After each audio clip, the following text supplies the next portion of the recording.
ॐ शुक्लाम्बरधरं देवं शशिवर्णं चतुर्भुजं प्रसन्नवदनं ध्यायेत् सर्वविघ्नोपशान्तये।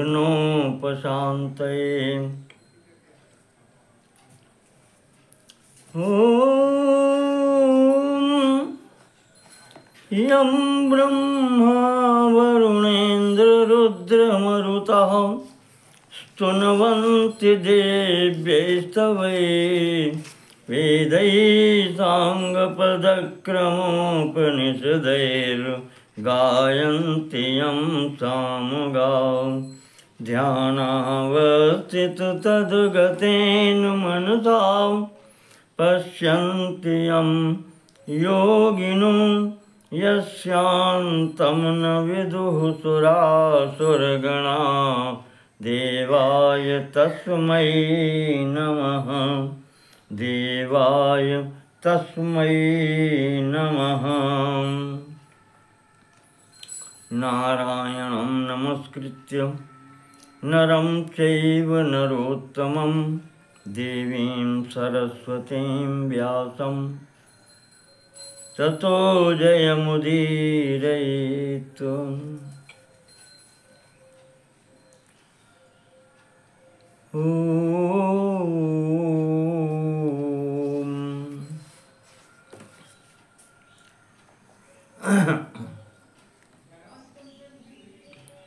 श्री मत्स्य महापुराण के पिछले भाग में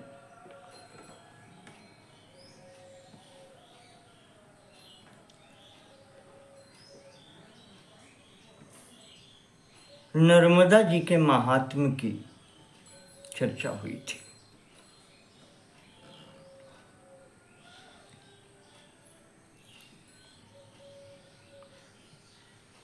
जहां अंतिम बात कही थी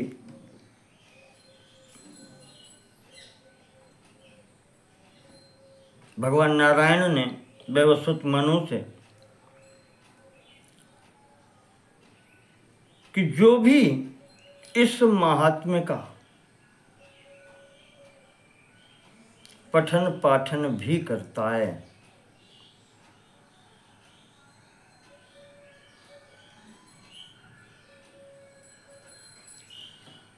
उसे भी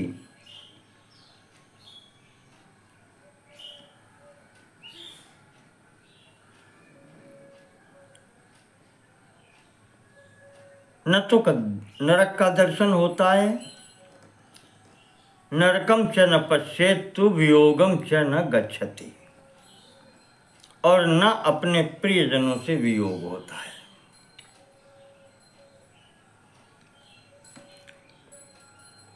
जो नर्मदा जी का स्मरण भी करता है। सूत जी कहते हैं कि इस प्रकार से भगवान नारायण ने मनु को बतलाया तो मनु अब आगे प्रश्न करते हैं भगवान से। लीला रूपधारी भगवान मत्स्य रूप नारायण से कि भगवान अब आप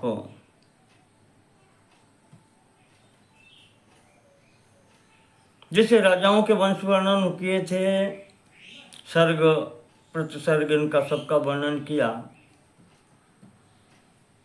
महाराज इसी क्रम में ऋषियों के वंशों का वर्णन कीजिए।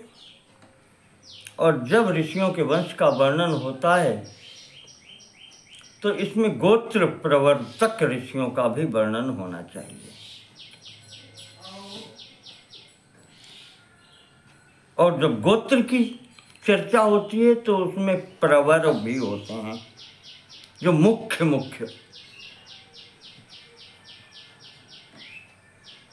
ऋषि हैं उनकी भी।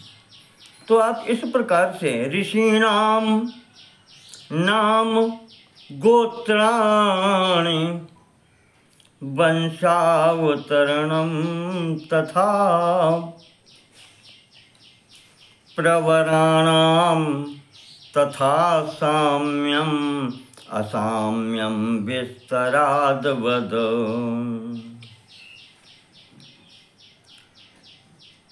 अर्थात ऋषियों के गोत्र और प्रवर जो बताए गए हैं उनका विस्तार से वर्णन करें। हम आपके समक्ष थोड़ी बात रखना चाहेंगे। गोत्र और प्रवरों का वर्णन जहाँ कहीं भी दिया है इतना विस्तार से कहीं नहीं दिया है। यहाँ पर लगभग 8 अध्यायों में विवरण दिया है। इसका ही विस्तृत या संक्षिप्त रूप आपको कई स्थानों पर मिलेगा। यहाँ टीकाकार ने भी इसका थोड़ा सा विवरण दे दिया है कि जहाँ कहीं भी वर्णन मिलता है उनका आधार 195 से लेकर के 203 अध्याय तक के ये मत्स्य पुराण के जो हैं 9 अध्याय यही है। जैसे ऋक् संहिता में इसका आया है विवरण, स्कंद पुराण के माहेश्वर खंड में और ब्रह्म खंड में भी वर्णन आया है।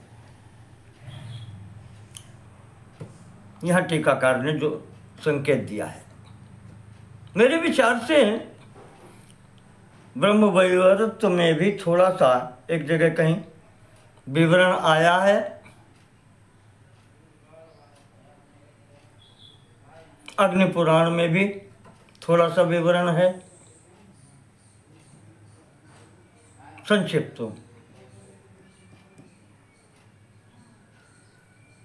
और महाभारत के शांति पर्व में भीष्म पितामह ने भी थोड़ा सा विवरण दिया है। उन्होंने वहाँ पर मुख्यतः 4 गोत्र के नाम लिए हैं, 4 ऋषियों के नाम लिए हैं कि मुख्यतः यही हैं और जो भी हैं इनके बाद में इन्हीं के ही वंश में और संतानों में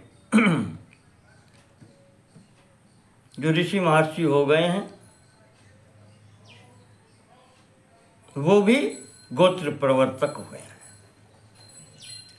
ऐसा करके कह के उन्होंने वहाँ याद किया है।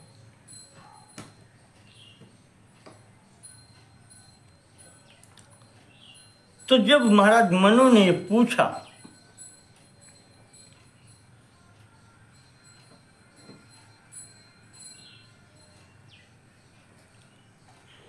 यहाँ पर एक उन्होंने मूल थोड़ा सा संकेत किया है कि हमने ये सुना है कि स्वयंभू मनवंतर में महादेवेन ऋषयः सप्ताह स्वयंभुवांतरे, भगवान महादेव के द्वारा स्वयंभू मनवंतर में ऋषि गणों को शाप हुआ था। तेषां वैवस्वते प्राप्ते,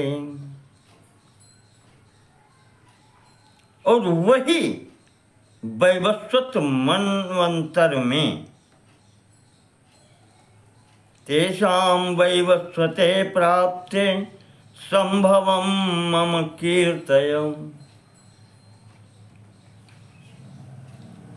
वो फिर वैवस्वत मनवंतर में कैसे आए ये भी बतलाएं, वर्णन कीजिए आप।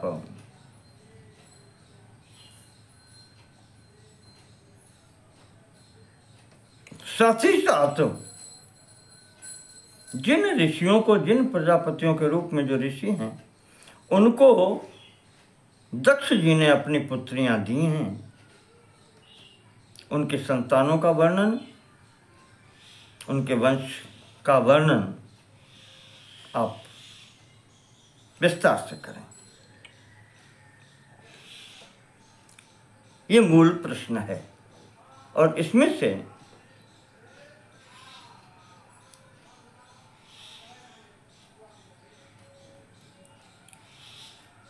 कहते हैं ऋषीणाम च तथा वंशम भृगुवंश विवर्धनम। भृगुवंश के विस्तार का भी वर्णन करें।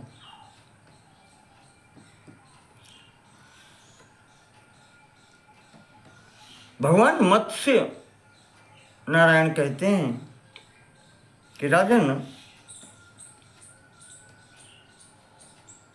अब वैवस्वत मनवंतर में जब तुम मनु होगे, चलो उसी की बात करते हैं।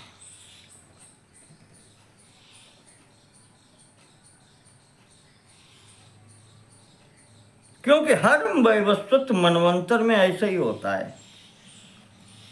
पूर्व काल में भी ऐसे ही हुआ था और अनंतर में ऐसे ही होता है।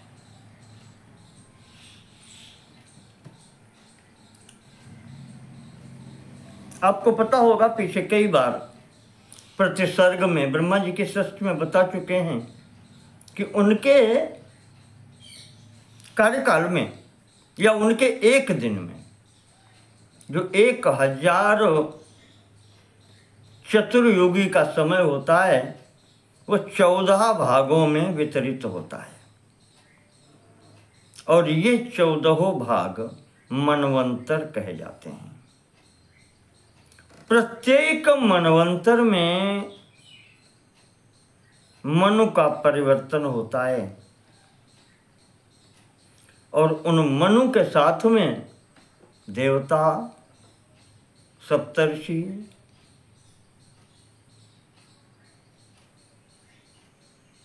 सब परिवर्तित होते हैं। वंशो वंशांतर तो उनका रहेगा ही, साथ में जो वर्तमान का शासक होगा।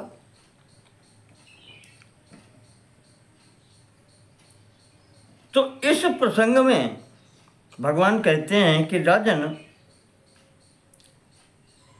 पूर्वम वैवस्वते अस्मिन् मनवंतरे संप्राप्ते। पहले की बात है, जो पहले मनवंतर, वैवस्वत मनवंतर हो चुके हैं, उनके आधार पर चरित्रम कथ्यते राजन ब्रह्मणा परमेष्ठिना। ब्रह्मा जी का चरित्र जो है, ब्रह्मा जी की क्रिया, वो बतलाते हैं क्या होता है।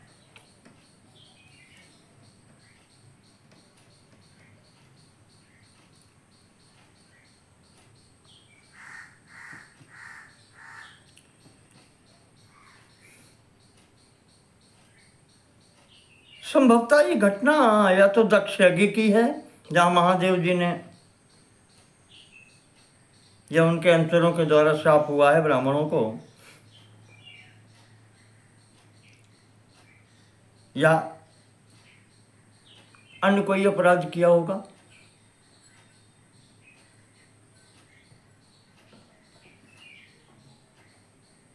बहुत कुछ याद नहीं रहता है, इसलिए मैं स्मृति के आधार पर इतने ही यहाँ छोड़ता हूँ। अगर कोई विवरण बीच में आएगा तो बताएंगे। विशेषता यहाँ पर गोत्रों और प्रवरों का वर्णन है। तो उन्होंने ये बतलाया कि महादेवस्य शापेन त्यक्त्वा देहं स्वयं तथा ऋषयश्च समुद्भूता हुते शुक्रे महात्मनाम्।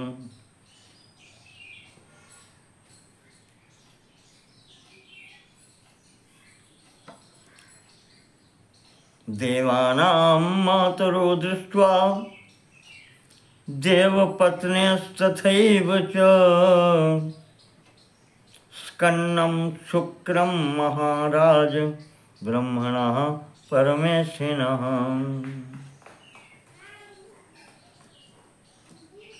महादेव जी के शाप से इस संपूर्ण ऋषि शरीर त्याग करके ब्रह्मा जी से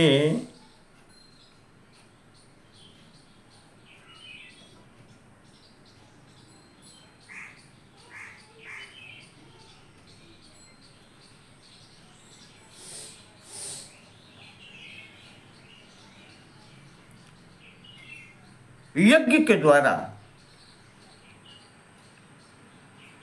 ततो जाता होता सनात, यज्ञ से हुतासनात, यज्ञ से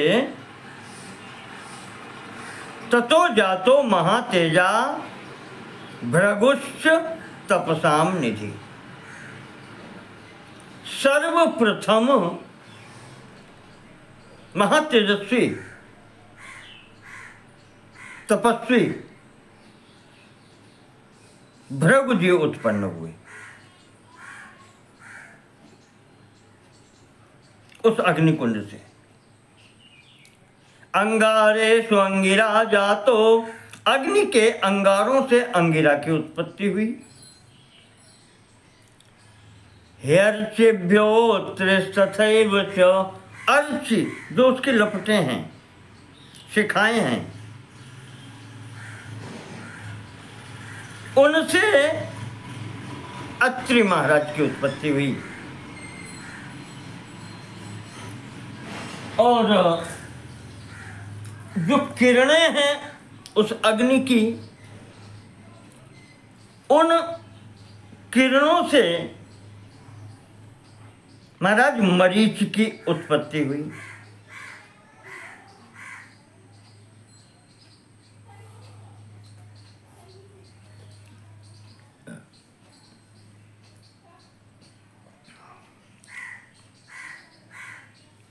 ऐसे ही जो अग्नि की दीप्ति है, चमक है, उससे वशिष्ठ जी की उत्पत्ति हुई। और लंबे लंबे केश जो कहे गए, उनसे पुलह की उत्पत्ति हुई।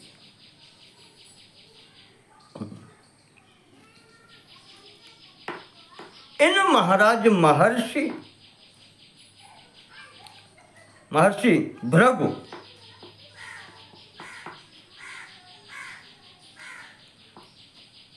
का विवाह पुलोमा नाम दैत्य की पुत्री पौलोमी से हुई।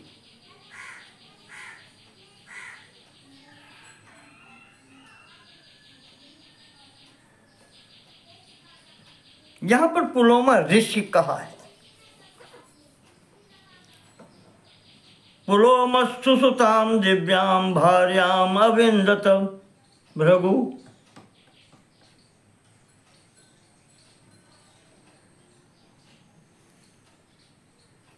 उसका भी नाम पौलोमी कहा गया है। पुलोमा की पुत्री पौलोमी, उससे 12 पुत्र उत्पन्न हुए हैं महाराज भृगु के, जिनके नाम है भुवन, भौवन, सुजन्य, सुजन, क्रतु, वसु, मूर्धा, त्याज्य, वसुद, प्रभव, अव्यय तथा 12वां हैं जो वो हैं दक्ष। एक दक्ष यहाँ भी आ गए। इस वैवस्वत मनवंतर की बात हो रही है, पिछले वैवस्वत की बात हो रही, इस मनवंतर की नहीं। 7वां मनवंतर जो वैवस्वत है उसमें ऐसा हुआ था। ऐसे ही 2 पुत्र इस पत्नी से और हुए, उनके नाम हुए च्यवन ऋषि, और दूसरे हैं आपनुवान। तो इस प्रकार से इस पौलोमी से अब ये 14 पुत्र हुए। 12 अलग बताए, 2 बाद में बताए। यही जो आपनुवान हैं, च्यवन से छोटे, इनके पुत्र हैं औरव,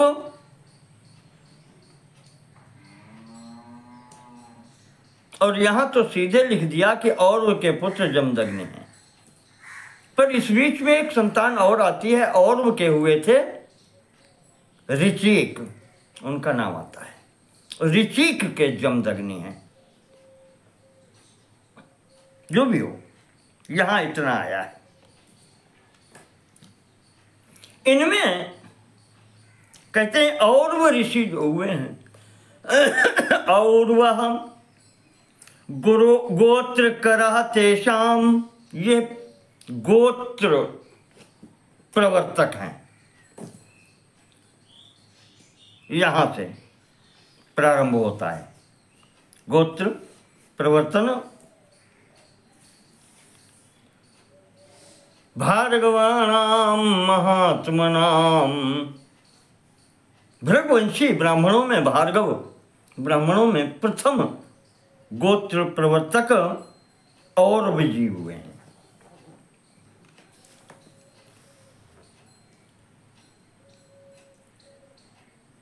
ये इन्होंने यहां पर बता दिया। अब कहते हैं आगे, तत्र गोत्र करान बक्षे भृगोर वै दीप्त तेजसा। भृगवंश में जो अन्य महात्मा और गोत्र प्रवर्तक हुए हैं उनके नाम सुनो।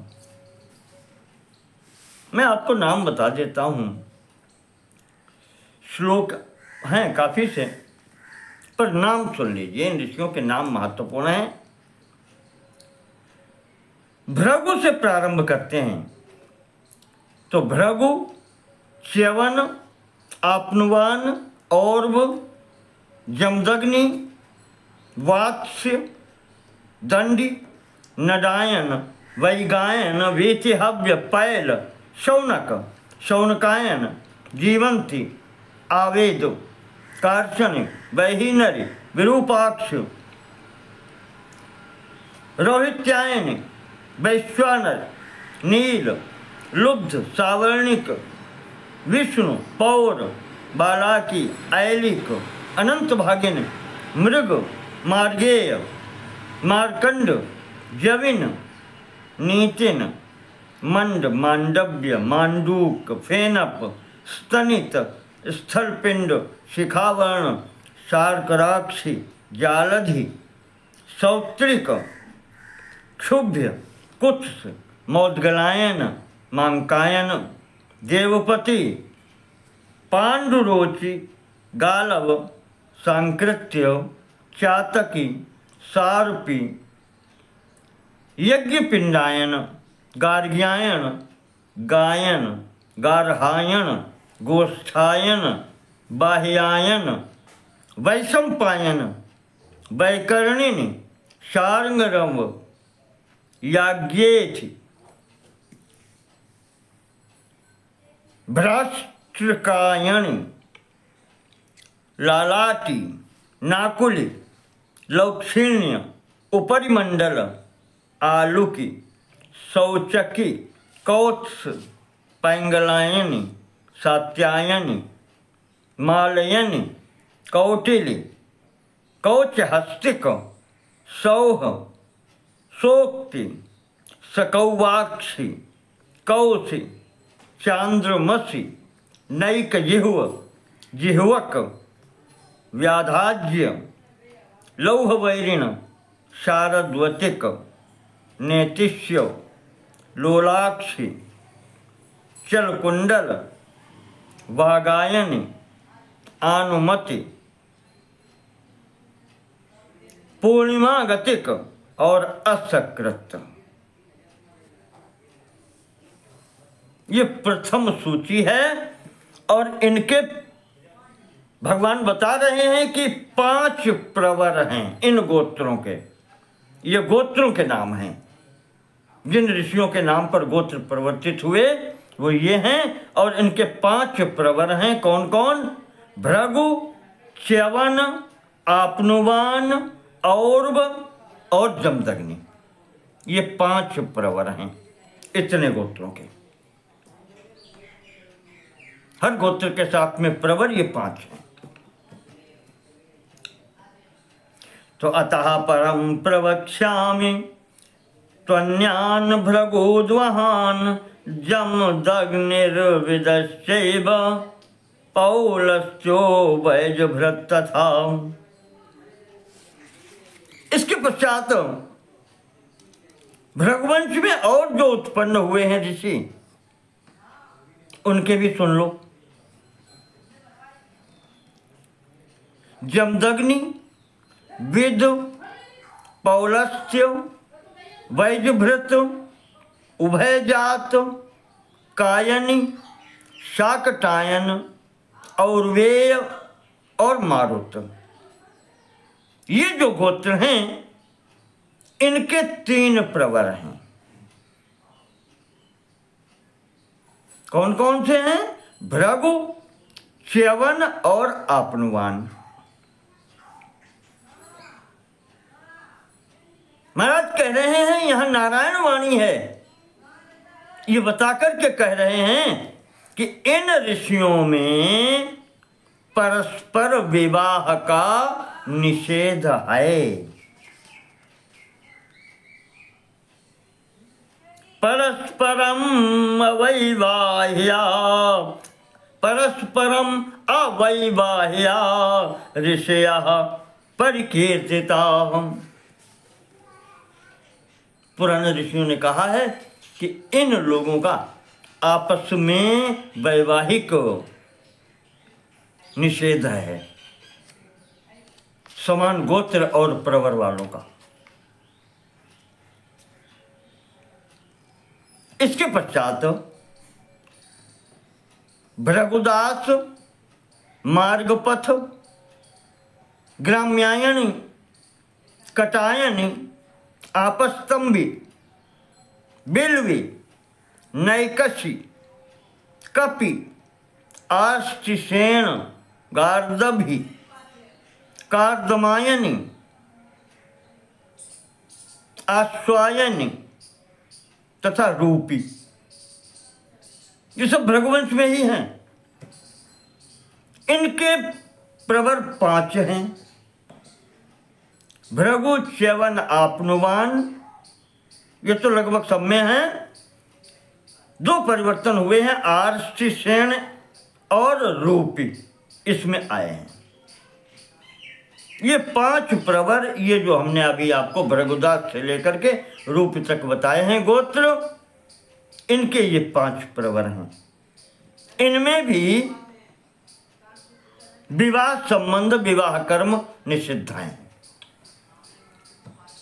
इसके पश्चात यस्क, वीतिहव्य, मथित, दम, जयवंत्यायनी, मौंज, पीली, चली, भागिल, भागवित्ति, कौशापी, काश्यपी, बालपी, श्रमदागेपी, सौर, तिथि, गार्गीय, जावाली, पौष्ण्यायन और रामोद,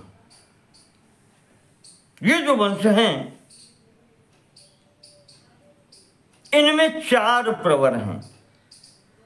भृगु, वीतिहव्य, रेवस और वैवस, इनमें भी परस्पर विवाह नहीं होते। ये भृगुवंश में ही चल रहा अभी। ये अलग अलग आप समूह हैं गोत्रों के। अगला शालायनी, शाकटाक्ष, मैत्रेय, खांडव, द्रवणायन, रौक्यायनी, आपिशी, आपिकायनी और हंस जिह्व, ये गोत्र वाले जो हैं इन ऋषियों के जो वंशज हैं उनके 3 प्रवर हैं। भृगु, भद्रेश्व और दिवोदास, इनमें भी परस्पर विवाह निषिद्ध है।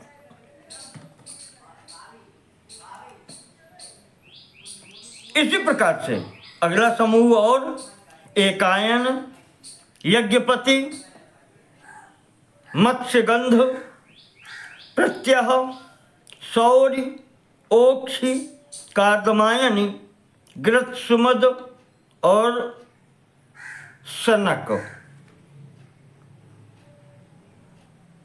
इन ऋषियों, इन वंशों के 2 प्रवर हैं, भृगु और ग्रत्सुमद।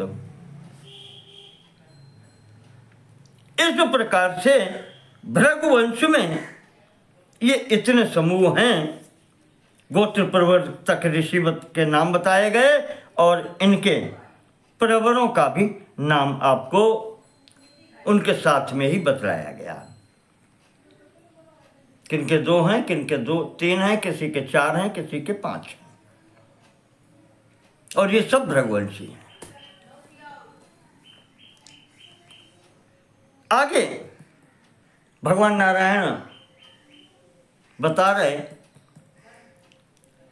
मनु को, कहते राजन, मरीचितनया राजन स्वरूपा नाम विश्रुता भार्या चांगिरसो देवा तस्या पुत्रा 10 स्मृता।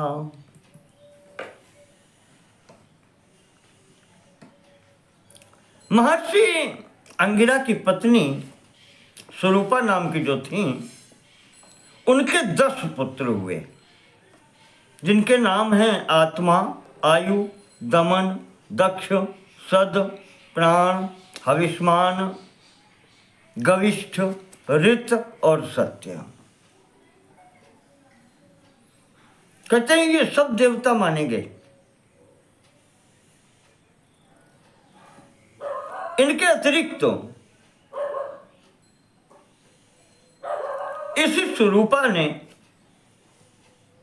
महर्षि अंगिरा के बृहस्पति, गौतम, संवर्त, उतथ्य, वामदेव, अजस्य और ऋषिज, ये 7 ऋषि उत्पन्न हुए हैं और ये सब गोत्र प्रवर्तक हैं। सुने आप, कौन कौन हुआ है? तो जैसे प्रथम समूह है वो है उतथ्य, गौतम, तौलेय, अभिजित, सार्धनेमी, सलौगाक्षी, क्षीर, कौष्टिकी, राहुकर्णी, सौपुरी, कैराती, सामलोमकी, पौषाजिति, भार्गवत, चैरी, डव, कारोटक, सजीवी, उपबिंदु, सुरैषिण, वाहिनीपति, वैशाली, क्रोष्टा, अरुणायनी, सोम, अत्रायणी, कातोरु, कौशल्य, पार्थिव, रोहिण्यायनी, रेवाग्नि, मूलप, पांडु, क्षया, विश्वकर, अरि और पारिकारारी। इन गोत्र, ये ऋषि सब गोत्र प्रवर्तक हैं, इतने गोत्र हुए हैं और इनके प्रवर जो हैं 3 हैं, अंगिरा, सुवचो तथ्य और महर्षि उषिज।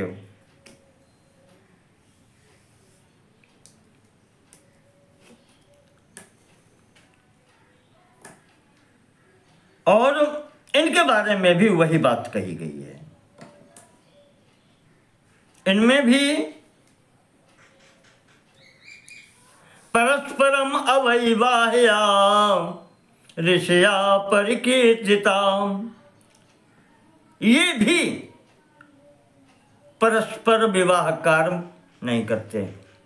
अवैवाह्या, आपस में विवाह इनके नहीं होते, कन्या का लेन देन इन गोत्रों के आपस में नहीं होता।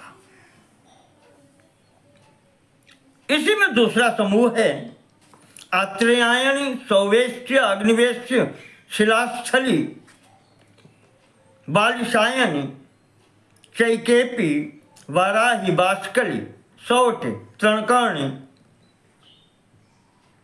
प्रावही, आश्वलायनी, वाराही, वज्रसादी, शिखा, ग्रीवी, कारकी, महाकापी, उडुपति, कौचकी, धमित, पुष्पान्वेषी, सोमतन्वी, ब्रह्मतन्वी, सालडी, बालडी, देवरारी, देवस्थानी, हारिकर्णी, सरिद्भुवि, प्रावेपी, साध्य सुग्रीवी, गोमेद गंधिक, मत्स्याच्छाद्यो, मूलहर, फलाहार, गांगोदधि, कौरुपति, कौरुक्षेत्री, नायकी, जैत्य द्रोणी, जहवलायनी, आपस्तंभी, मौंजवृष्टि, मार्ष्ट पिंगिली, महातेजस्वी पैल, शालंकायनी, द्व्याख्येय तथा मारुत। इनके भी 3 प्रवर हैं, अंगिरा, बृहस्पति और भरद्वाज। इन गोत्रों के ये 3 प्रवर हैं। इनमें भी परस्परम अवैवाह्या इत्येते परिकीर्तिता, इनके भी परस्पर विवाह संबंध निषिद्ध हैं, नहीं होते। अगला समूह कांडवायन, कोपचय, वात्स्यतरायण, भ्राष्ट्रकृत, राष्ट्रपिंडी, लैंद्राणी, सायकायनी, क्रोष्टाक्षी, बटवीति, तालकृत, मधुरावह, लावकृत, गालवित, गाथी, मार्कटी, पौलकायनी, स्कंदस, चक्री, गार्ग्य, श्यामायनी, बलाकी तथा साहरी। इनके 5 प्रवर बताए गए हैं, अंगिरा, बृहस्पति, भरद्वाज, गर्ग तथा शैत्य। ये 5 प्रवर हैं इस समूह में। इनमें भी परस्पर विवाह नहीं होता।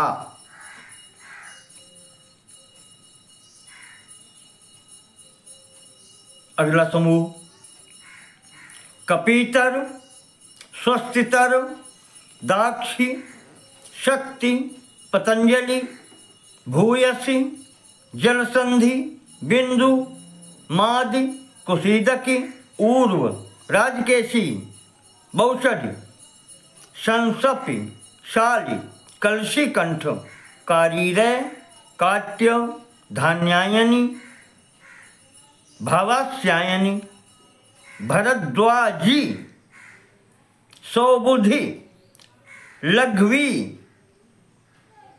और देवमती। इन गोत्रों के 3 प्रवर हैं, अंगिरा, दमबाह्य तथा उरुक्षय। और परस्परम अवैवाह्याम, इनके भी परस्पर विवाह संबंध नहीं होते। हमारे सनातन परंपरा में एक गोत्र और प्रवर में विवाह संबंध निषेध है, पूर्ण निषेध है। बीघा विश्वा नहीं है, पर गोत्र और प्रवर के अनुसार वैवाहिक निषेध है। ये आजकल के बीघा और विश्वा जो हैं, ये सब कहना चाहिए कि इस परंपरा में मल है, मल स्वरूप है। ये किसी ने कैसे मिश्रित कर दिया पता नहीं है, ऊंच नीच दिखाने के लिए, और कुछ नहीं है, फूट डालने के लिए। इसका और कोई तथ्य नहीं है, न इसका कहीं शास्त्र में कहीं विवरण है। केवल गोत्र और प्रवर। ठीक है, तो अंगिरा के वंश की बात चल रही है। उसके अंतर्गत अगला जो आता है समूह गोत्रों का, वो है संकृति, त्रिमाष्टि, मनु, संबधि, तंडी, एना तकी, इनको नचिकेत भी कहते हैं, तैलक, दक्ष, नारायणी, आर्षिणी, लौक्षी, गार्ग्यव, हरिम, गालव तथा अनेह। इनके भी 3 प्रवर हैं, अंगिरा, संकृति और गौरवीति। वो बात आप समझे रहे हैं कि जो एक ग्रुप है, इनके आपस में वैवाहिक संबंध नहीं होते।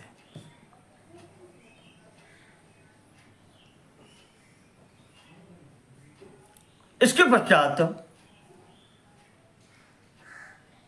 अन्य ग्रुप कात्यायन, हरितक, कौत्स, पिंग, हंडिदास, वात्स्यायनी, माद्री, मौली, कुबेरणी, भीमवेग और शास्त्रदर्भी।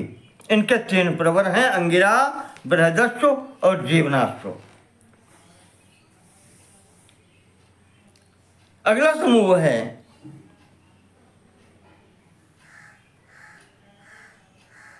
बृहदुक्य और वामदेव। 2 ही गोत्र हैं इसमें, इनके भी 3 प्रवर हैं, अंगिरा, बृहदुक्य और वामदेव। भृगुवंश है, अंगिरा जी का वंश है, और ये 2 गोत्र अलग हैं। ये तीनों प्रवर भी हैं, अंगिरा, बृहदस्व और वामदेव। बृहदुक्त। इसके पश्चात एक कुत्स नाम का गोत्र है इसी अंगिरा वंश में, उनके भी 3 हैं प्रवर, अंगिरा, सदस्यु तथा पुरकुत्स। तो चूंकि इसमें एक ही गोत्र है, तो इनका भी आपस में विवाह नहीं होता। यहां तो एक ही गोत्र है। इसी प्रकार से रथीतर एक गोत्र है, उसके 3 प्रवर हैं, अंगिरा, विरूप तथा रथीतर। ठीक है, एक ही गोत्र है, ये प्रवर 3 है। इसी प्रकार से एक और समूह है, विष्णु सिद्धि, शिवमत्ती, जत्रण, कत्रण, पुत्र तथा वैरपरायण।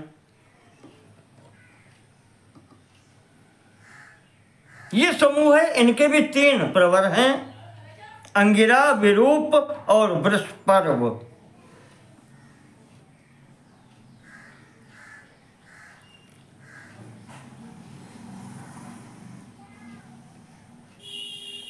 इसके पश्चात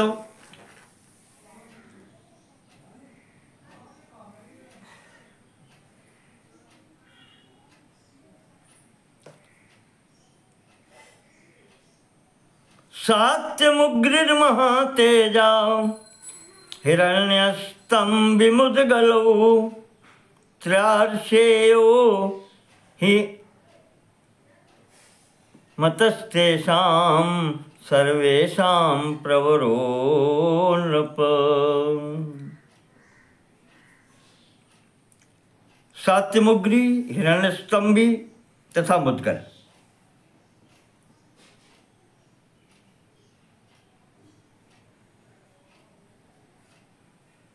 और इनके जो प्रवर हैं वो है अंगिरा, मत्स्यदग्ध और महातपस्वी मुद्गल। इनमें भी आपस में विवाह नहीं होता। इसके पश्चात हंसजीव, देवजीव, अग्निजीव, विराजप, अपाग्नेय, अश्वयु, परण्यस्त और विमोदगल।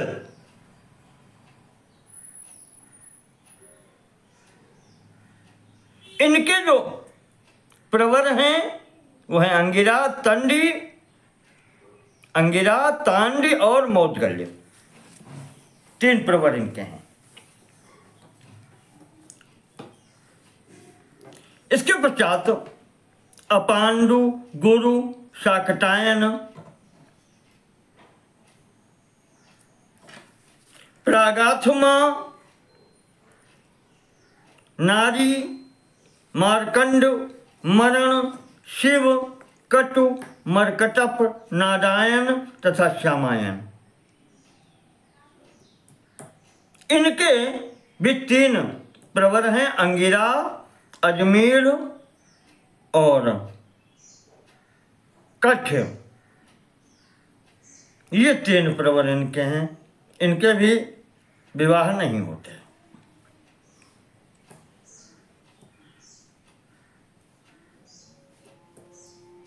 इसी प्रकार से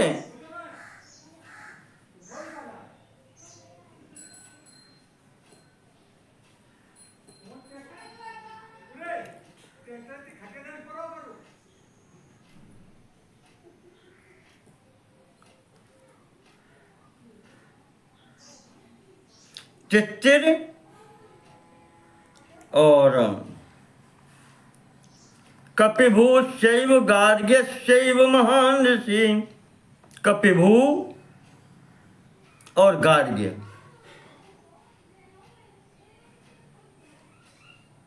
इनके यही अंगिरा, तित्तिर और कपिभू ये 3 प्रवर कहे गए हैं। इनका भी आपस में विवाह नहीं होता। ऋक्ष, भरद्वाज, ऋषिवान, मानव और मैत्रीवर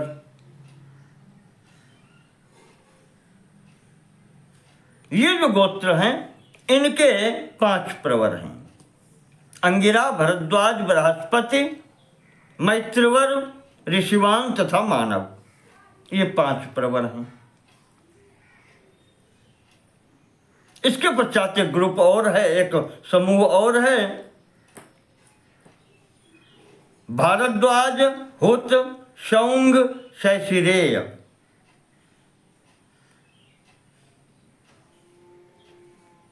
ये सभी द्वामुष्यायन गोत्र में उत्पन्न हुए हैं और उनके ये भाग हैं। इनके भी 5 प्रवर हैं, अंगिरा, भरद्वाज, बृहस्पति, मौद्गल्य और शैशिर। और परस्परम अवैवाह्या ऋषियः परिकीर्तिता। इनके भी जो समूह बताए गए हैं समान गोत्र प्रवर वाले, इनके आपस में विवाह संबंध नहीं होते। कन्या का लेना देना यहाँ वर्जित है। भगवान कहते हैं कि जो इन ऋषियों के नाम सुनता सुनाता है उसके भी पाप नष्ट होते हैं। इसके पश्चात भगवान कहते हैं अत्रि का वंश सुनो।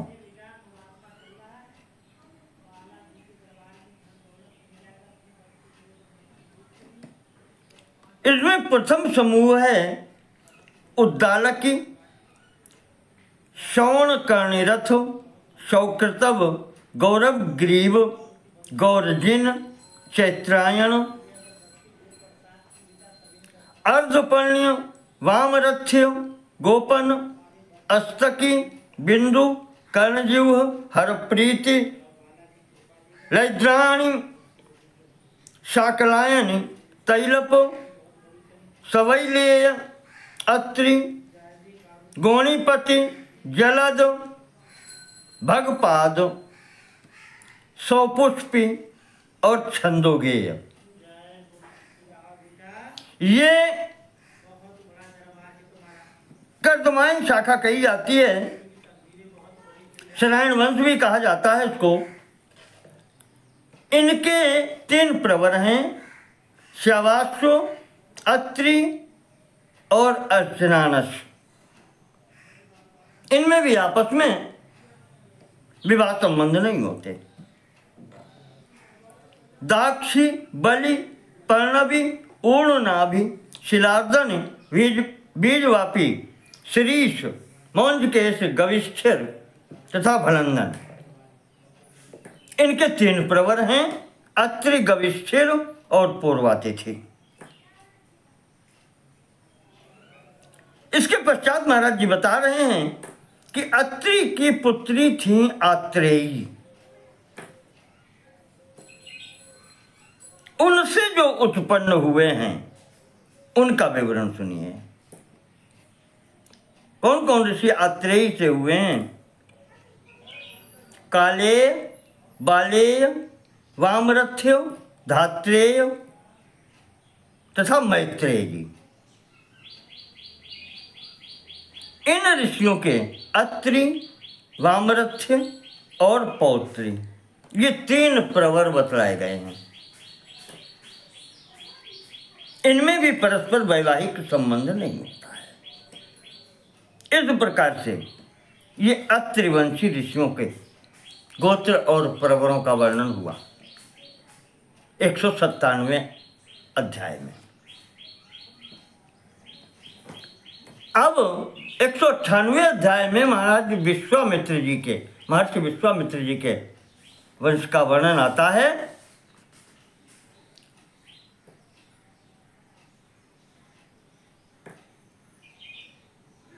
कहते हैं ये भी एक प्रकार से भाग तो महाराज अत्रि के वंश का ही है,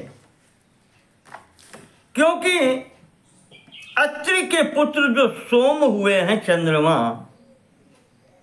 उनके वंश में आगे चल करके विश्वामित्र जी हुए, जिन्होंने अपनी तपस्या के बल से ब्राह्मणत्व प्राप्त किया। उनके वंश का वर्णन सुने आपको याद होगा महाराज हरिश्चंद्र के यज्ञ में जिन्होंने उस बालक की रक्षा की थी, जो बलि पशु बना करके बांधा गया था उनके यज्ञ में, और वहां से मुक्त होने के पश्चात वो बालक फिर विश्वामित्र जी को छोड़ के नहीं गया। उसने विश्वामित्र जी को ही अपना पिता वहां सभा में घोषित किया। वही मधुच्छंदा कहलाया।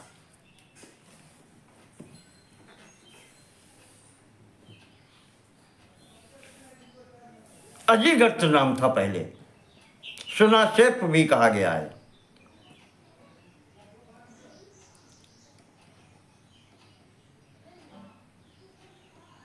तो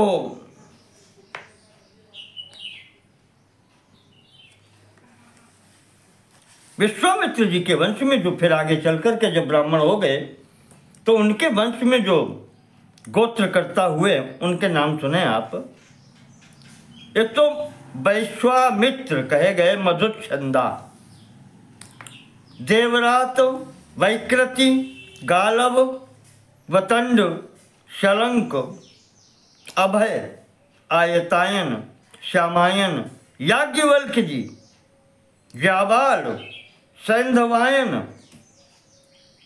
वाभ्रव्य, करीश, संश्रुत्य, संश्रुत, उलूप, औपहाय, पयोद, जनपादप, खरबाच, हलयम, साधित और वास्तु कौशिक।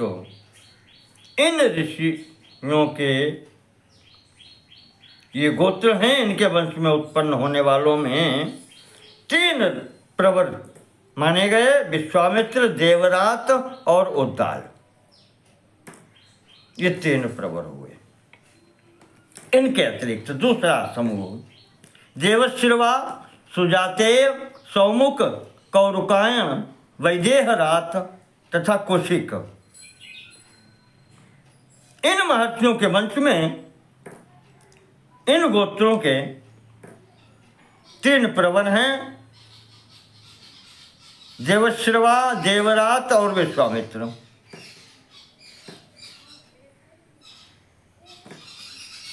इसके पश्चात अन्य जो समूह है उसमें धनंजय, कपर्देय, परिकूट तथा पाणिनि। हो सकता है, संभवतः विचार है कि यही पाणिनि व्याकरण शास्त्र के कर्ता हों। हो सकता है एक नाम के अन्य व्यक्ति भी हो सकते हैं। तो इन 4 गोत्रों के जो प्रवर हैं वो विश्वामित्र, धनंजय और माधु छंदस, ये हैं।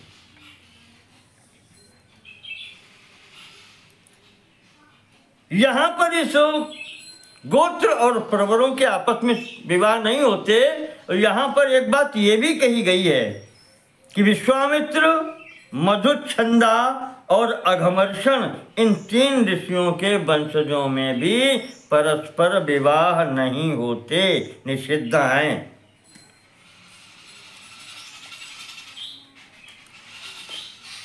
इसके पश्चात इन्हीं में, विश्वामित्र के वंश में ही, कामलायनिज, आश्मरथ्य और वंजली, इनके 3 प्रवर हैं। विश्वामित्र, अश्मरथ्य और मंजुली, ये 3 प्रवर हैं। इसके पश्चात अन्य समूह विश्वामित्र, लोहित, अष्टक और पूरण,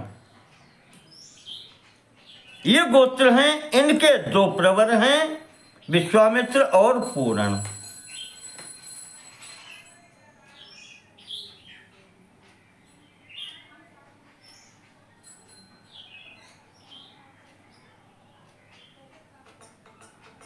इसमें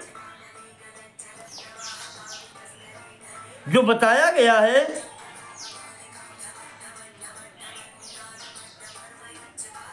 वो ये कहा गया है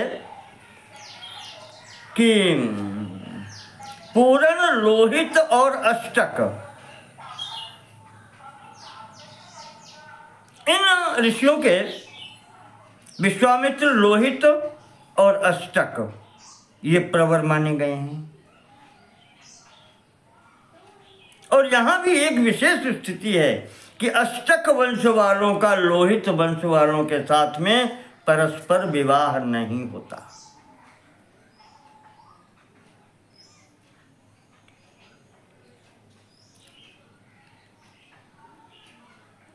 और आगे अगला समूह जो है उदरेणु, कृथक और उदावही, इनके 3 प्रवर हैं, ऋणवान, गतिन और विश्वामित्र। इनमें भी विवाह संबंध नहीं होते। एक और समूह है उदुम्बर, सैशिरिष्टि, त्राक्षायणी, शात्यायनी, करीराशि, शालंकायनी, लावकी और मौंजायनी, इन ऋषियों के 3 प्रवर हैं। इन गोत्रों के खिलखिल, विद्य तथा विश्वामित्र, ये प्रवर हैं। ये कुशिक वंशी या विश्वामित्र जी के वंश का जो ब्राह्मण हैं उनका विवरण है। समूह में एक दूसरे के साथ में विवाह संबंध नहीं होते। इसके पश्चात 199वें अध्याय में महर्षि कश्यप जी के वंश का वर्णन है। भगवान नारायण कहते हैं, मत्स्य रूपधारी राजन मरीचि के पुत्र कश्यप जी हुए। उनके कुल में आगे चलकर के जो गोत्र प्रवर्तक ऋषि हुई है उनको सुनो। आश्रायणी प्रथम समूह बता रहे। आश्रायणी, मेष कीरीटकायन, उदग्रज, माठर, भोज, विनय लक्षण, शालाहलेय, कौरिष्ट, कन्यक, आसुरायण, मृगय, श्रोतन, भौतपायन, देवयान, गोमयान, अधच्छाय, अभय, कात्यायन, शाक्रायण, बर्हियोग, गदायन, भवनंदी, महाचक्री, दाक्षपायन, बौधायन, बोधयान, कार्तिक्य, हस्तिदान, वात्स्यायन, निकृतज, आश्वलायनी, प्रागायन, पैलमौली, आश्ववातायन, कौवेरक, श्याकार, अग्निशर्मायन, मेषप, कैकरसप, बब्रू, प्राचेय, ज्ञान संज्ञेय, आग्न, प्रासेव्य, श्यामोदर, वैवशप, उद्वलायन, काष्ठाहारिण, मारीच, आदिहायन, हास्तिक, वैकर्णेय, काश्यपेय, सासी, साहारितायन और मातंगी भृगु। इनके 3 प्रवर हैं इन गोत्रों के, वत्सर, कश्यप और निध्रुव।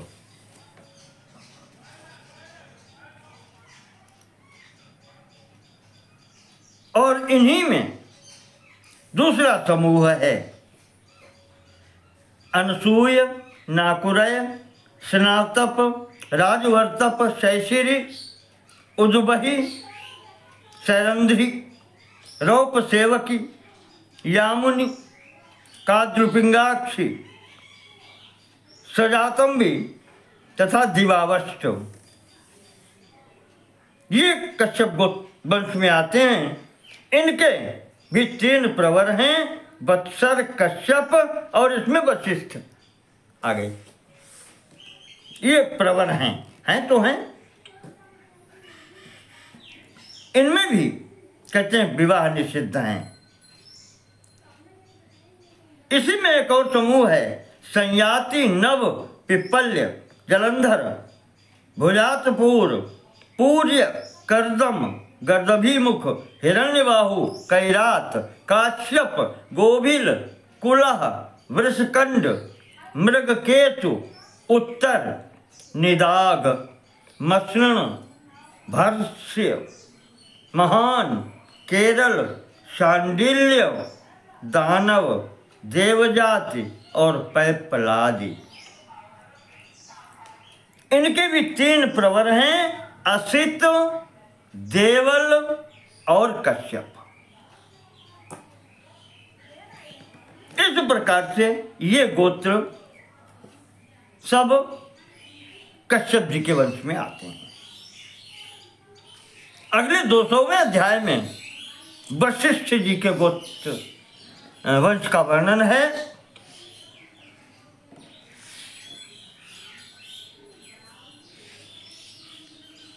जो वशिष्ठ गोत्रीय ब्राह्मण हैं उनका एक ही प्रवर है वशिष्ठ। और जो इसके बाद में अगला समूह है व्याघ्रपाद, औपगव, वैक्लव, शाद्वलायन, कपिस्थल, औपलोम, अलब्ध, शठ, कठ, गौपायन, बोधप, दाकल्य, बाह्यक, बालिशय, पालिशय, वाग्ग्रंथि, आपस्थूण, शीतव्रत, ब्राह्मपुरेयक, लोभायन, स्वस्तिकर, शांडिली, गौडिनी, बाडोहली, सुमना, उपावृद्धि, शौली, बौली, ब्रह्मबल, पौली, श्रवस, पौंडव तथा याज्ञवल्क्य। ये सभी महर्षि वशिष्ठ के प्रवर में ही आते हैं। इनका एकमात्र प्रवर है वशिष्ठ।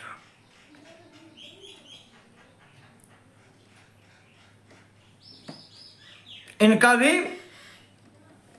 परस्पर विवाह संबंध नहीं होता, परस्परम अवैवाह्या।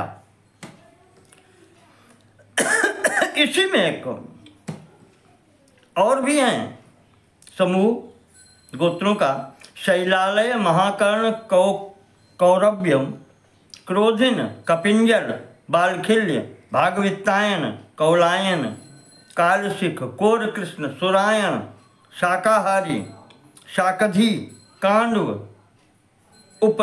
उपलय, शाकायन, उहाक, मांस शरावय, दाकायन, बालवय, वाकय, गोरथ, लंबायन, श्यामवय, क्रोडोदरायण, प्रलंबायन, औपमन्यु, सांख्यायन, वेद शेरक, पालंकायन, उद्गाह, बलेक्षु, मातेय, ब्रह्ममलि तथा पन्नगारी।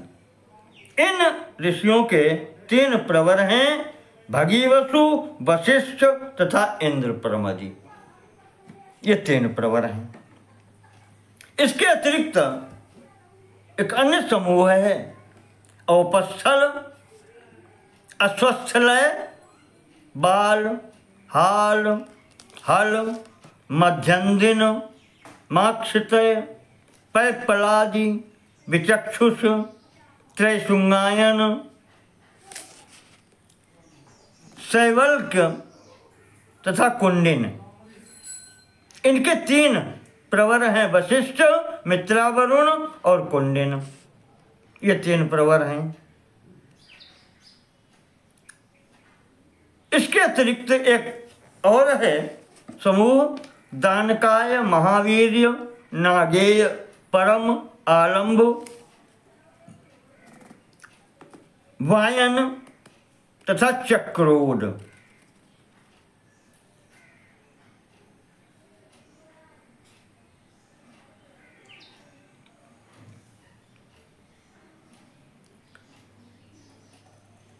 इन सब में भी आपस में वो नहीं होता संबंध।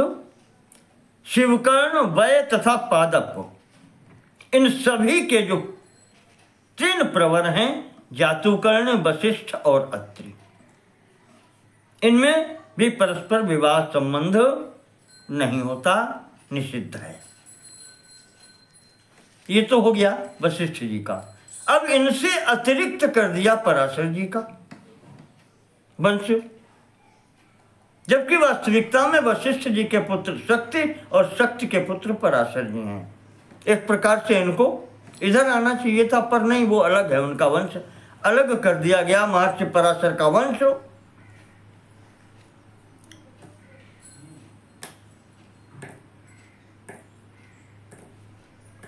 इस प्रसंग में भगवान नारायण मत्स्य रूप में राजा मनु से कहते हैं कि राजन, एक बार सूर्य वंश के राजा निमि ने यज्ञ कराई थी।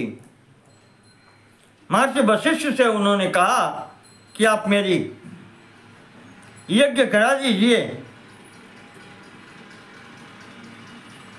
शुभ कार्य में देरी अच्छी नहीं होती। तो महर्षि वशिष्ठ ने कहा, राजन, आपने इतने यज्ञ कराए हैं कि मैं थक गया हूं, अब मैं थोड़ा विश्राम करना चाहता हूं, कुछ विश्राम कर लेने दीजिए, फिर मैं आपका यज्ञ कराऊं। तो इस पर उन्होंने कहा, महाराज, राजा निमि ने कहा गुरु जी से, वशिष्ठ जी से, कि पारलौकिक कार्ये तु कहा प्रतीक्षित मुत्सहेत। पारलौकिक सुख प्राप्ति हेतु या पुण्य कार्य करने के लिए महाराज प्रतीक्षा अच्छी नहीं होती। शुभ कार्य जितनी शीघ्र हो जाए उतना अच्छा होता है।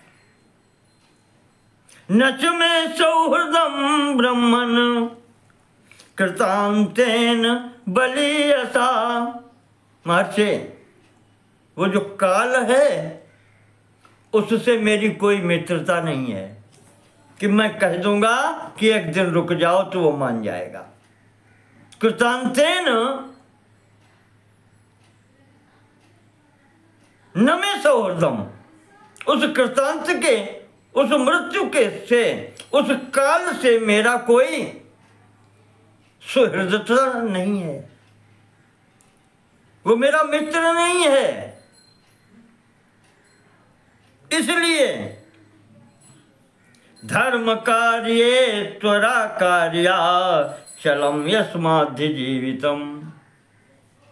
धर्म कार्य, पुण्य कार्य महाराज जी जितना जल्दी हो जाए कर डालना चाहिए, क्योंकि जीवन का कोई भरोसा नहीं है, अगली सांस आएगी या नहीं आएगी। धर्म पथ्योदनो जंतु धर्मानुगो गच्छति जीव एका। अंतिम स्थिति में अपना किया गया धर्म कर्म ही साथ जाता है।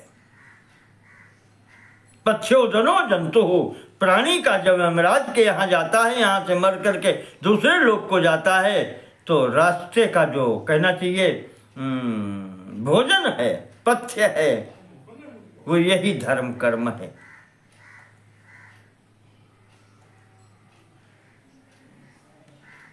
धर्म पथ्योदनो जंतुर मृतोपि सुखमश्नुते। एक ही धर्म कार्य, पुण्य कार्य ही है जिससे मरने के बाद में भी जीव को, प्राणी को सुख प्राप्त होता है।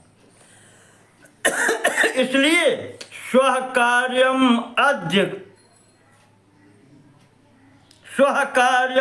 अद्य कुर्वीत पूर्वाने चापरानिकम।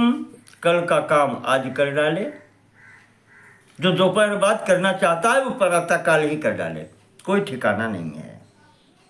नहीं प्रतीक्षते मृत्यु, महाराज मृत्यु किसी की प्रतीक्षा नहीं करती। कृतम चास्य नवा कृतम, वो ये नहीं देखती कि इसने कोई काम कर पाया कि नहीं कर पाया, उसे कोई लेना देना नहीं है। क्षेत्रापण गृहासक्तम अन्यत्र गत मानसम। चाहे व्यक्ति क्षेत्र आपन गृहासक्तम, खेत में काम कर रहा हो, बाजार जा रहा हो, बाजार में हो, या गृहासक्तम घर में आसक्त हो, घर का कार्य कर रहा हो, अन्यत्र गत मानसम, इनसे अतिरिक्त और कहीं उसका मन लगा हो, कुछ कर रहा हो। व्रकीव उरण मासाद्य मृत्युरादाय गच्छति। जैसे भेड़िया आता है और भेड़ के बच्चे को उठा करके लेकर के चला जाता है। मृत्यु की स्थिति वो है, वो देखती नहीं कि इसने जो कहा था अभी कर पाया कि नहीं कर पाया, उसकी मित्रता किसी से नहीं है। न कालस्य प्रियः कश्चित् द्वेष्यश्चास्य न विद्यते। उसका कोई मित्र नहीं है, उसका कोई शत्रु नहीं है, वो पक्षपात नहीं करती मृत्यु।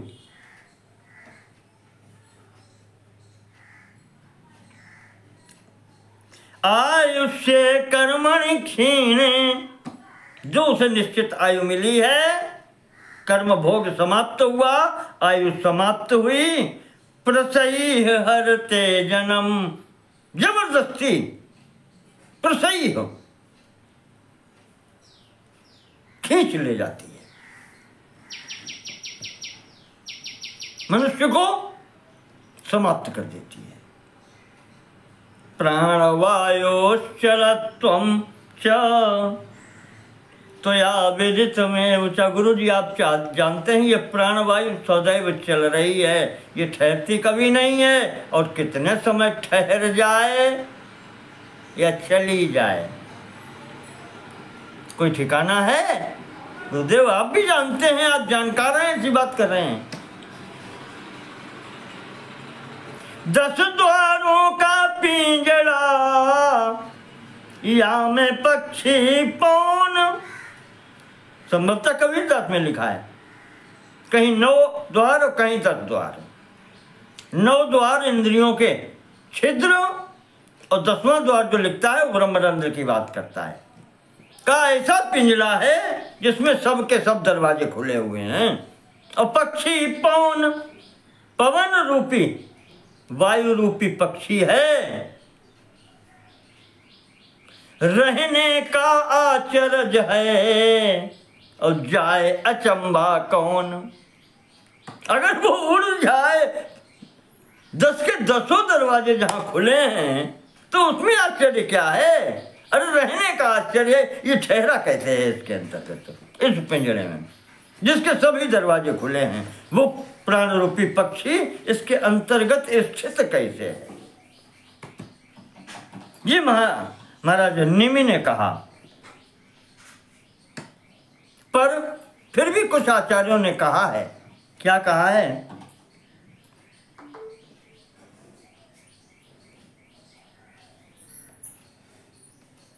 शरीरम शाश्वतम मन्ये विद्याभ्यासे धनार्जने।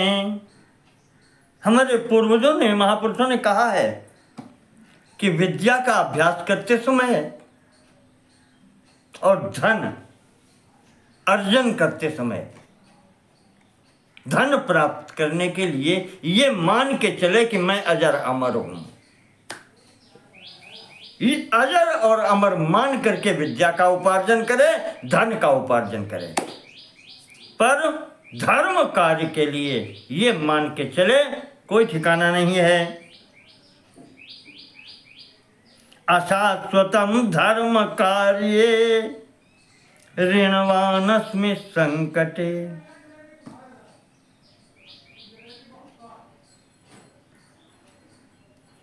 जिसके ऊपर ऋण है, जो संकट में है, या यूं कह लें कि धर्म कार्य अशाश्वतम मन्ये। धर्म कार्य करने के लिए ये मान के चलना चाहिए कि जीवन क्षणभंगुर है। क्षणभंगुर मानना चाहिए धर्म कार्य के लिए, पुण्य कार्य के लिए। तो महाराज हमने सब यज्ञ की व्यवस्था कर ली है, अब मेरे सामने यही संकट है, आप कह रहे हैं ये कर लें, और मैं संकल्प, मानसिक संकल्प यज्ञ कराने का कर चुका हूं। तो महाराज क्या अगर इसी बीच में प्राण संकट हो गया, प्राण चले गए, तो ये ऋण लेकर के जाऊंगा मैं? ऋणी हो गया महाराज मैं देवताओं का। और आपको इस प्रकार बात नहीं कहना चाहिए। और अगर आपकी क्षमता न हो तो फिर हम किसी दूसरे से करवा लें। न छेद या जैसे माम तुम। अगर आप फिर मेरी यज्ञ नहीं कराएंगे तो अन्यम या श्याम याजकम, फिर महाराज मैं किसी दूसरे से करवाऊंगा। क्या मुझे दूसरे की शरण में जाना पड़ेगा यज्ञ कराने वाले की? ये जो कहा निमि ने, महाराज जी को क्रोध आ गया। शशाप तम निमिम क्रोधात। क्रोध में उन्होंने राजा निमि को शाप दे दिया कि जा तेरा शरीर छूट जाए।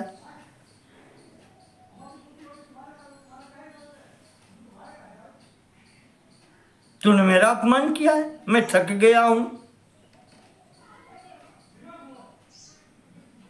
मैं विश्राम करना चाहता हूं और तू मेरा अपमान कर रहा है, जा तेरा शरीर छूट जाए।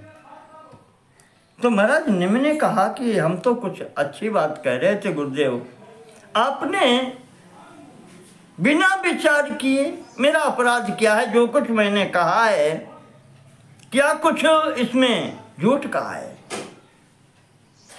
जो उसमें आपको अपना अपमान लगा? धर्म कार्य में करना चाहता हूं, आप कराना भी नहीं चाह रहे, और अगर मैं कराना चाहूं तो आप उसमें विघ्न कर रहे हैं। ये तो उचित नहीं है। मैंने आपका अपमान नहीं किया, आपने मुझे शाप भी दे दिया। तो महाराज मैं भी आपको शाप देता हूं कि आपका भी शरीर छूट जाए। इस प्रकार से पुरोहित और यजमान दोनों के शरीर छूट गए। भगवान लीला मत्स्यधारी रूपधारी नारायण कहते हैं कि राजन, दोनों के शरीर छूट गए। अब ये दोनों ब्रह्मा जी के पास सूक्ष्म शरीर में पहुंचे। तो ब्रह्मा जी ने फिर आदेश दिया, कहा अच्छा तुम्हें शरीर चाहिए? निमि ने कह दिया महाराज आप झंझट में मत डालो, एक बार तो भर पाए। शरीर मिला, सब कुछ किया, अच्छा कार्य किया, फिर भी गुरुदेव ने साथ दे दिया, अब नहीं चाहिए। तो ब्रह्मा जी ने कहा तो अभी तुम्हारा संस्कार शेष है, जाओ तुम समस्त प्राणियों के पलकों में निवास करो। ये पलकों का झपकना ये महाराज निमि के होने का आभास है, इसीलिए पलक झपकने और उठने का जो समय है उसको निमेष कहते हैं। निमिष भी कहते हैं, निमेष भी कहते हैं।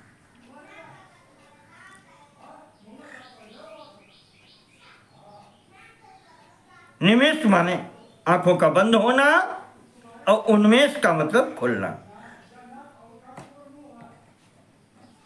इस प्रकार से निमि तो यहां चले गए।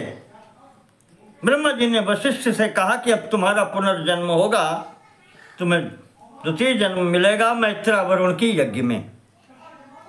तो उस व्यवस्था के कारण महाराज वशिष्ठ जी का जो दूसरा जन्म हुआ, प्रथम जन्म ब्रह्मा जी से है, दूसरा जन्म जो हुआ मैत्रावरुण की यज्ञ में, उस घट से हुआ जिस घट से महर्षि अगस्त्य जी उत्पन्न हुए थे। तो वशिष्ठ जी और अगस्त्य जी उसी मैत्रावरुण की यज्ञ में घट से उत्पन्न हुए, इसलिए ये घटज भी कहे जाते हैं वशिष्ठ जी। तो इस प्रकार से वशिष्ठ जी को दूसरा जन्म लेना पड़ा। और यही जो दूसरे वशिष्ठ जी हैं, इनका विवाह अरुंधति जी से हुआ, जिनके गर्भ से शक्ति नामक पुत्र हुआ, जो विश्वामित्र जी के कहना चाहिए वैमनस्यता में उसका शरीर समाप्त हो गया, तो शक्ति की पत्नी जो थी ऊर्जस्वती संभवतः नाम था, उसके गर्भ से उस समय पराशर जी गर्भ में थे, पराशर जी का जन्म हुआ था।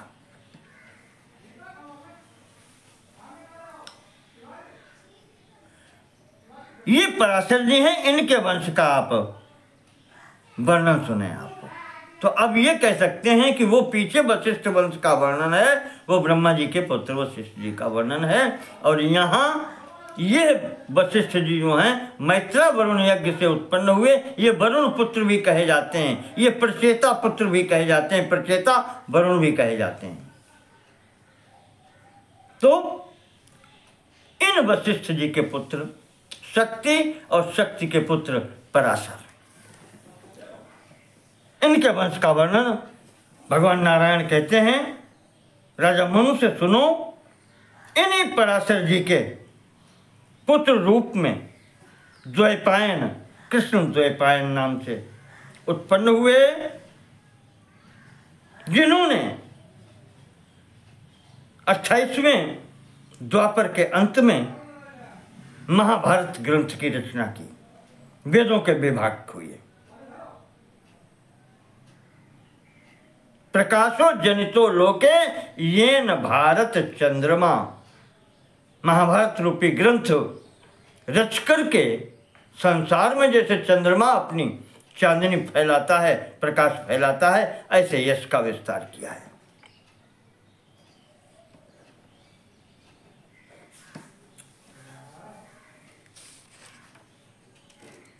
इनके वंश में जो हुए हैं उनका वर्णन सुने आप, ऋषियों का, गोत्र का।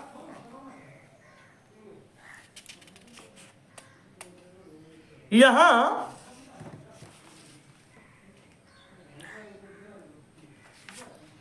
प्रथम जो समूह है कांडशय, वाहनप, जहमप, भौमतापन और गोपाली, ये 5 जो गोत्र हैं ये गौर पराशर कहे जाते हैं। दूसरा जो समूह है प्रपोह, बाह्यमय, ख्यातेय, कौतुजाति और हर्यश्वी, ये नील पराशर कहे जाते हैं।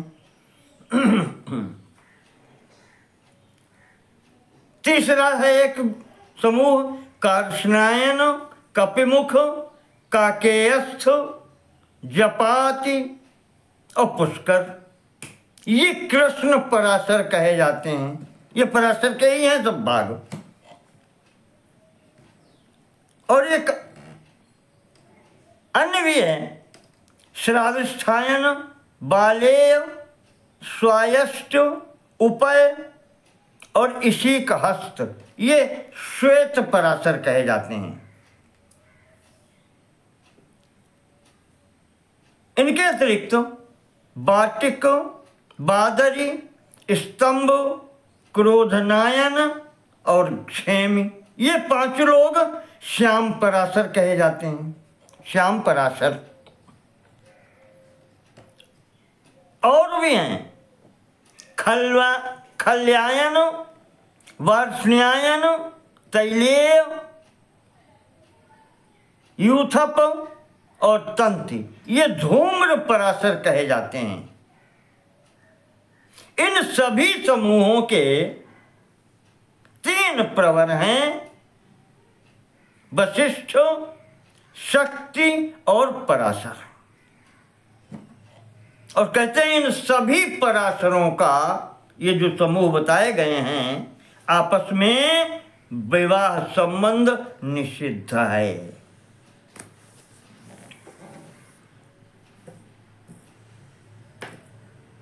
इस प्रकार से यहां पर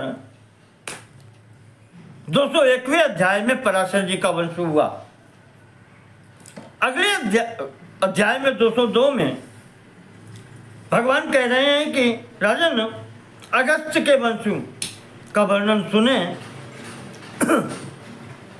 इसमें अगस्त्य, करंभ, कौशल्य, शकट, सुमेधा, मयोभुव, गांधार कायण, पौलस्त्य, पौलह और कृतवंश के जो अन्य ब्राह्मण हुए हैं सब इसी में आ गए। इनके 3 प्रवर हैं, अगस्त्य, महेंद्र और मयोभुव। इनके परस्पर विवाह निषिद्ध हैं। एक अलग समूह है पौर्णमास और पारण। इनके भी 3 प्रवर हैं, अगस्त्य, पौर्णमास और पारण। इनका भी आपस का विवाह संबंध निषिद्ध है।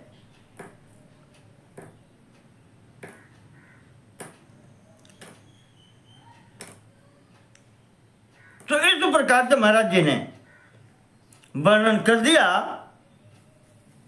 तो मनु कहते हैं कि भगवान पुलह, पुलस्त्य, क्रतु और अगस्त्य के वंश के बारे में और भी तो कुछ बताएं। आपने यहां पर संक्षेप कर दिया कुछ। तो मत्स्य भगवान कहते हैं कि राजन क्रतु खलु अनपत्यो भूत राजन वैवस्वतेन्तरे इधमवाहम सपुत्र से जग्राह ऋषि सत्तमः। वैवस्वत मनवंतर में जो कृत नाम के ऋषि हैं ये अनपत्य हुए, संतानहीन हुए। तो इन्होंने अगस्त्य जी के एक पुत्र थे जिनका नाम था इधमवाह, उनको गोद ले लिया था। तो जब अगस्त्य जी के पुत्र को गोद ले लिया, इसी कारण कृत वंशोत्पन्न अगस्त्य जी के वंश में कह दिए गए और वो यही इधमवाह जी हैं, अगस्त्य जी के पुत्र हैं। तो क्रतु कोई संतान नहीं थी, गोद लिया था, इसलिए कृतवंश ये इधमवाह महाराज अगस्त्य के भी हैं और इनके कृत के भी कहे गए हैं, इसलिए गणना उधर हो गई। कृतवंशी अगस्त्यवंशी कहलाने लगे। पुलह के 3 पुत्र थे।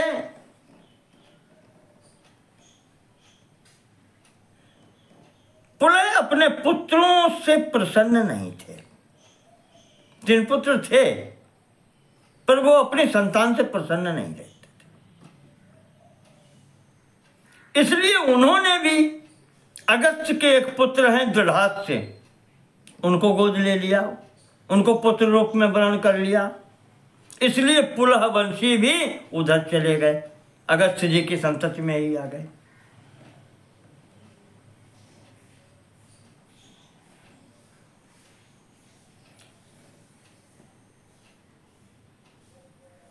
कहते हैं कि पुलस्त्य की संतति में राक्षस भी आकर के उत्पन्न हो गए।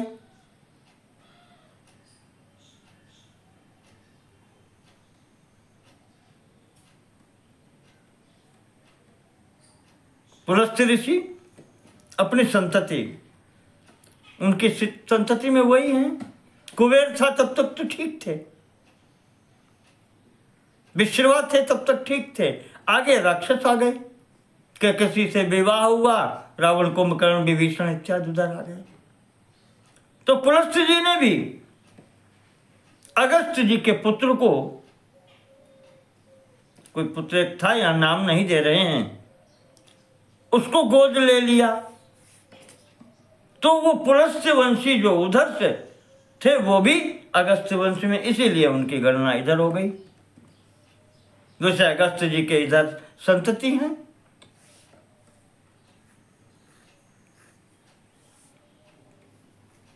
अगस्त्य जी के, पुलस्त्य जी के विश्रवा, विश्रवा के कुबेर और दूसरी पत्नी से रावण कुंभकर्ण इत्यादि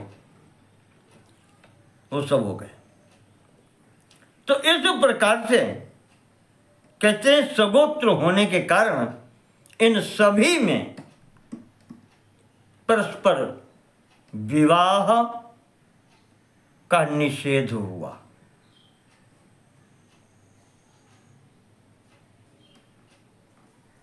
तो इस प्रकार से एते तवोक्ता प्रवराद्विजानां महानुभावा नृपवंशकारा येषां तु नाम्नां परिकीर्तितेन पापं समग्रं पुरुषो जाति। कहते हैं राजन, इस प्रकार से हमने ब्राह्मणों के वंश प्रवर्तक महानुभावों का वर्णन किया है, गोत्र का, और प्रवर के रूप में इन लोगों के अगर नाम का कीर्तन भी कर लिया जाए, कहते हैं वो भी कल्याण करने वाला है, मनुष्य के सभी पापों को नष्ट करता है।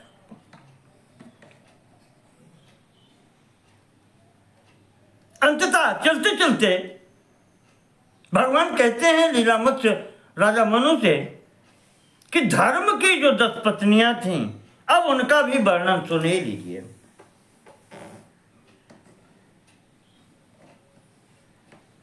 धर्म ने दक्ष की कन्याओं से जो देव वंश का विस्तार किया है, कहा उसका भी कीर्तन सुन लीजिए, प्रवर कीर्तन में उसको भी सुन लीजिए।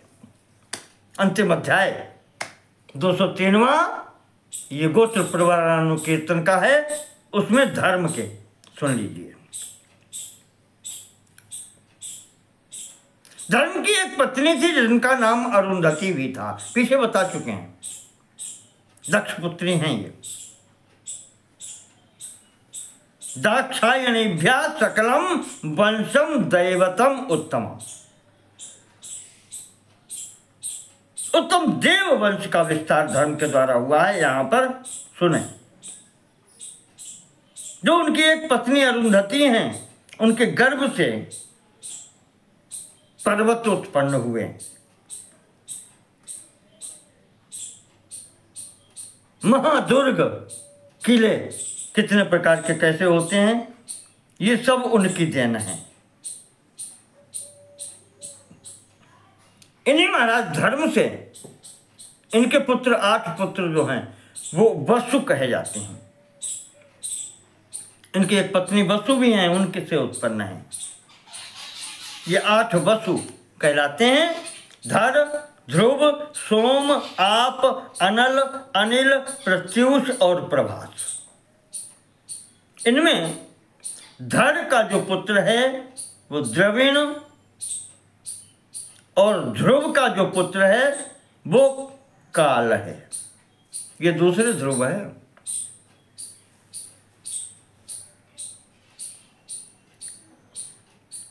काल के जितने भी अवयव हैं वो सब इसी काल से उत्पन्न हुए हैं। जैसे वर्ष, महीने, दिन, घड़ी, पल, ये सब उन्होंने कह दिया। ये सब इसी काल के संतानें हैं। तो धर के पुत्र हो गए 8 वसु। ध्रुव के यहां पर, हाँ, धर के पुत्र द्रविण और ध्रुव, नहीं, धर के पुत्र हुए द्रविण और ध्रुव के पुत्र हुए काल। ठीक है, ये है। तो अब तीसरे उनके पुत्र सोम हैं। धर्म के पुत्र तीसरे सोम हैं। उनके पुत्र को वर्चा कहा जाता है। चौथे पुत्र आप हैं। उनके पुत्र को श्रीमान कहा जाता है।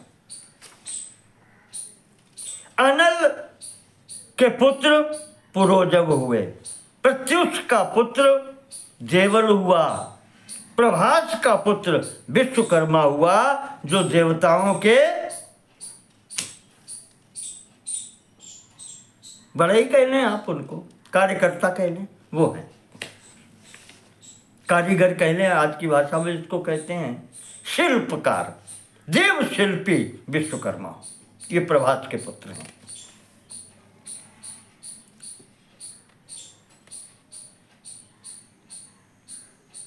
अब दूसरी पत्नी थी नागवी थी।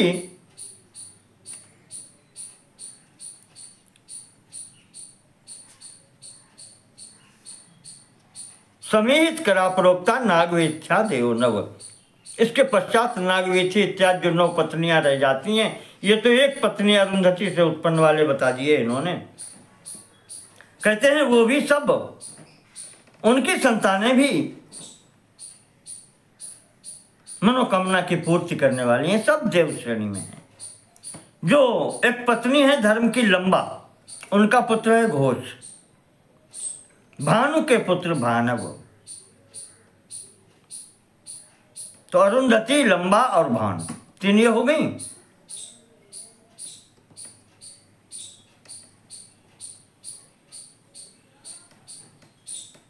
मरुत्वती जो हैं उनके पुत्र हैं मरुद्गण।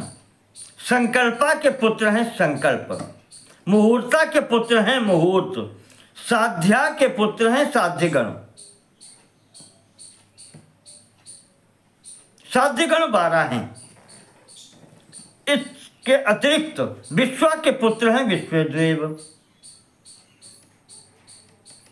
यहां पर 10 विश्वदेव बताए गए हैं। क्रतु, दक्ष, वसु, सत्य, काल, काम, मुनि, कुरज, मनुज, बीज और रोचमान। ये 10 विश्वदेव हैं। इस प्रकार से भगवान ने राजा मनु से कहा कि मनु, हमने तुम्हारे समक्ष संक्षेप से धर्म के वंश का भी वर्णन कर दिया। यहां पर गोत्र प्रवन कीर्तन पूर्ण होता है। महर्षियों के गोत्र प्रवरादि की गाथा पूर्ण होती है, जो 195वें अध्याय से प्रारंभ हुई थी और 203वें अध्याय पर आकर के पूर्ण हुई है। 9 अध्यायों में यहाँ पर विवरण दिया गया है। इससे बड़ा विस्तार और कहीं नहीं है। सब जहाँ जितने भी हैं सब इनके अंतर्गत ही हैं।